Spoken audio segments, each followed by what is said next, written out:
মাতাল অবস্থায় গাড়ি চালিয়ে দুজনকে হত্যা করেছে ভারতের এক কিশোর। এ ঘটনায় তাকে শাস্তিও দিয়েছেন আদালত। তবে শাস্তি হিসেবে তাকে রচনা লেখার নির্দেশ দেওয়া হয়েছে। গতকাল মার্কিন সংবাদ মাধ্যম CNN এর এক প্রতিবেদন থেকে এই তথ্য জানা গেছে। বিস্তারিত সিরাজুম মুনিরা বিলাসীর ডেস্ক রিপোর্টে।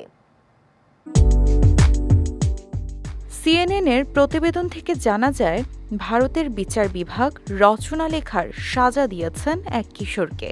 ফলে বিচার বিভাগের নমনীয়তা নিয়ে প্রশ্ন উঠেছে।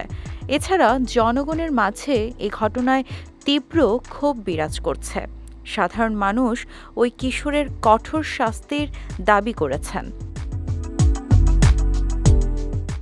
ভারতের মহারাষ্ট্রের উপমুখ্যমন্ত্রী দেবেন্দ্র ফডনভিস জানান, কিশোরের বয়স ছিল মাত্র 17 বছর।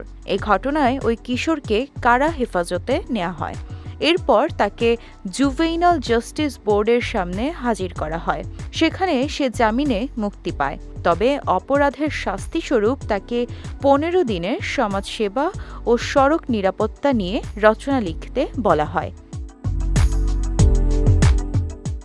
সংবাদ মাধ্যম জানায়, ভারতে 2015 সালে কিশোর আইনে পরিবর্তন করা হয়।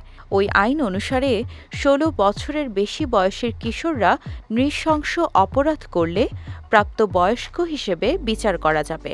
কিন্তু শাস্তিস্বরূপ রচনা লেখার বিষয়টি অবাক করা আদেশ।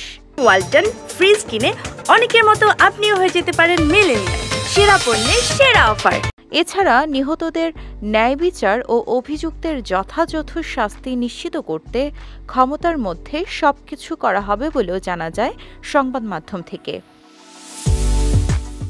সিরাজুম মুনিরা বিলাসী, বিজয় টিভি, নিউজ ডেস্ক।